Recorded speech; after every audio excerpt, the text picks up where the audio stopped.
Imagine this, a group of cops laughing at an old man walking down the street. They thought he was just some confused senior with a worn-out jacket. But the moment that man turned around and raised his hand to salute them, every single officer froze in place. What they learned next would leave the whole town in tears. This is the story of the salute that changed everything. It was a cold Tuesday morning. In the quiet town of Maple Ridge, the kind of morning where fog hugs the streets and every breath turns to mist. Outside the local diner, a few police officers were huddled together, sipping steaming coffee and sharing jokes before their next patrol. The mood was light, filled with laughter and easy chatter. That's when they noticed him, an old man slowly making his way down the sidewalk. He moved with the careful steps of someone carrying more years than strength. His back was slightly bent, one hand gripping a wooden cane, the other tucked into the pocket of a faded green military jacket. The jacket looked ancient, its patches frayed, its color dulled by time. "Hey, check out Grandpa," one of the officers. "A rookie named Tom," said with a smirk. "Looks like he escaped from the museum." The others chuckled. The old man didn't react. His eyes stayed fixed ahead, steady and distant, as if he were walking through memories only he could see. But the laughter grew louder. Another officer added mockingly, "Maybe he's late for the Veterans Parade that happened 10 years ago." More laughter followed. The old man stopped. He didn't say a word. Slowly, he turned to face them. The street fell quiet. His face was worn and lined with age, but his gaze was sharp, the kind that made you straighten your posture without even knowing why. The officers' grins began to fade, uncertain now. And then, without a word, the old man raised his trembling right hand. But it wasn't to wave. It wasn't to point. It was to salute. A perfect, disciplined salute, sharp, steady, and filled with something that felt heavier than time itself. The laughter stopped instantly. The air seemed to freeze. Officer Miller, one of the older cops, recognized it immediately. The precision, the pride, the unmistakable gesture of a trained soldier. No one spoke. No one moved. The old man held the salute for a few seconds, then slowly lowered his hand, his voice low but firm. "You boys find something funny about a man who served his country?" The sound of his words cut through the cold morning air like a knife. And in that moment, every single officer froze. For a few seconds, no one said a word. The street that had been filled with laughter moments ago now felt frozen in time. Even the wind seemed to stop.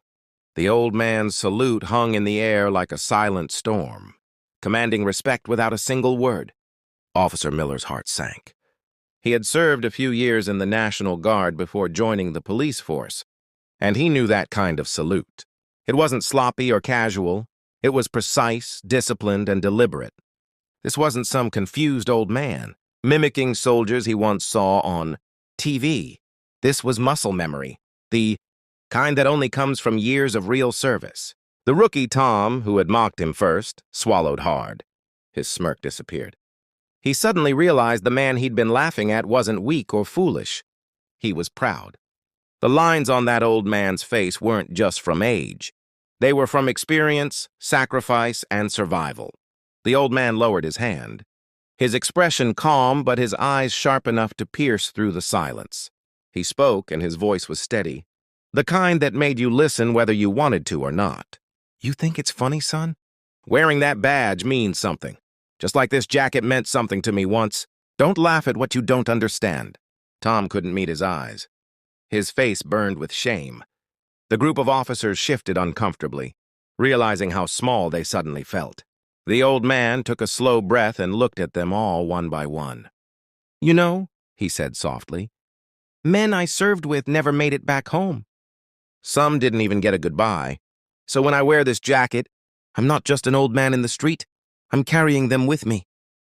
His voice cracked slightly on the last words, but he didn't look away. Miller stepped forward, clearing his throat. "Sir, I think we owe you an apology." The old man gave a faint, tired smile. "No need," he said quietly. "Just remember, respect costs you nothing, but means everything." He turned and began walking toward the diner. The officers watched him in silence, the sound of his cane tapping against the pavement echoing in their minds. That salute would haunt them for a long time. Inside the small-town diner, the smell of fresh coffee and bacon filled the air. The old man, Henry Walters, settled into a corner booth, setting his cane beside him. The faded army jacket creased as he sat, its old patches catching the morning light. He didn't seem angry, just tired. The kind of tired that comes not from age, but from years of carrying invisible weight. Officer Miller entered a moment later, taking off his cap respectfully. He hesitated for a second before speaking. "Sir," he began softly, "were you in the service?" Henry looked up, studying the officer's face. Then he nodded slowly. "Yeah," he said.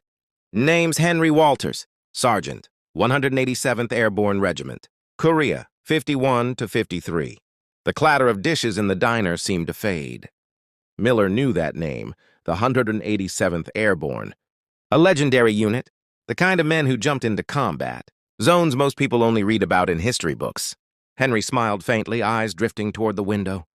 "Most folks don't remember that war," he said quietly. "Wasn't the one they made movies about. We fought in the snow, in the dark, half-starved and frozen. Lost a lot of good men up there in the mountains. Boys, really. 19, 20 years old." His fingers brushed over a small patch on his jacket. A red, white and blue insignia almost worn away with time. "This jacket," he said, "wasn't just mine. Each stitch. It's a memory. Every mark a story. I kept it to remind me of the friends who never got to grow old." By now, the other officers had quietly entered the diner, too. The laughter from earlier felt like a lifetime ago. They stood in silence, listening. Henry's voice softened. "When I came home, nobody really cared. People just wanted to move on. So I did, too. But I never forgot. Every morning I salute those who didn't make it back. It's not for attention. It's just respect." His words hung in the air. The room was silent except for the quiet hum of the diner's coffee machine. For the first time that morning, the young officers didn't see a frail old man. They saw a hero. One who had lived through hell and walked out quietly, asking for nothing in return. The diner was silent. Even the clinking of cups and chatter of regular customers had stopped. Everyone's attention was drawn to that corner booth, where Sergeant Henry Walters sat, his weathered hands wrapped around a cup of black coffee, steam rising gently between his fingers. The officers stood around him, their faces filled with guilt and respect. None more so than Tom, the rookie who had been the first to laugh. His heart felt heavy.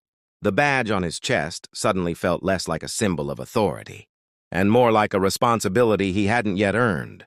He stepped forward hesitantly. "Sir," his voice trembled slightly. "I'm sorry. I shouldn't have said what I did. I didn't know." Henry looked up, his expression soft. There was no anger, no pride, just understanding. "Son," he said quietly, "most people don't. The world moves fast. Folks forget. But you wear that badge. That means you chose to serve, and that's something to be proud of."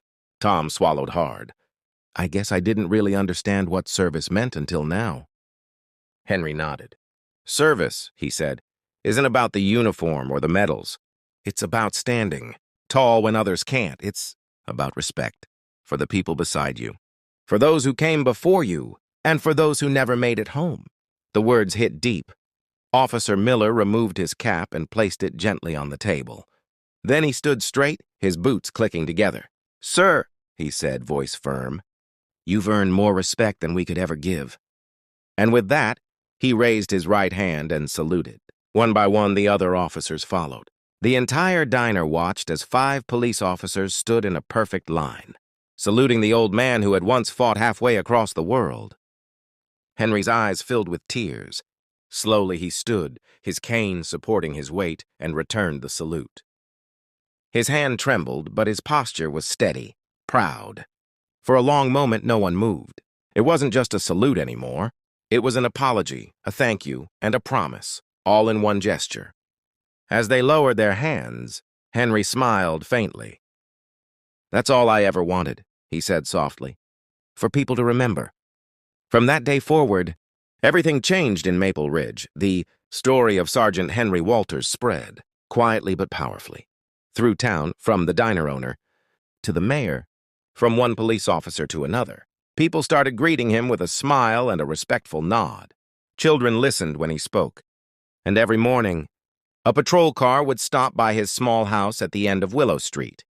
Just to check in, Henry never asked for any of it. He just smiled, waved, and said, "You boys take care out there."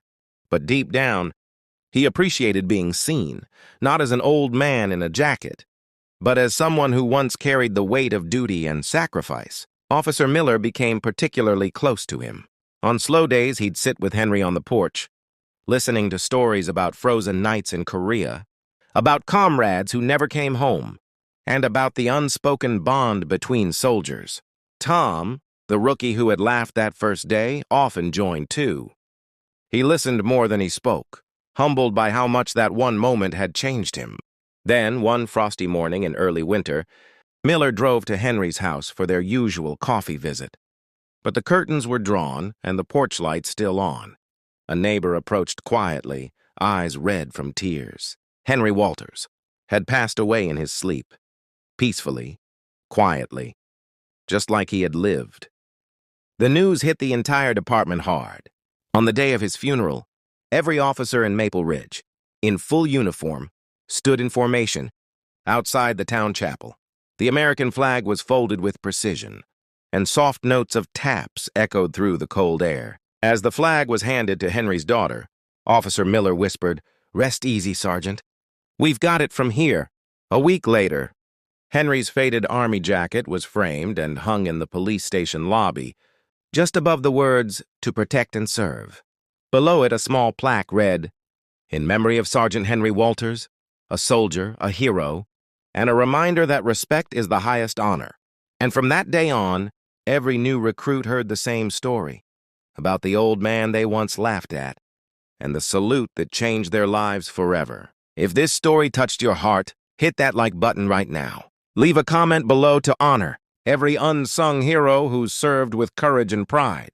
And don't forget to subscribe to the channel for more powerful, real-life stories that remind us what humanity, respect, and courage truly mean.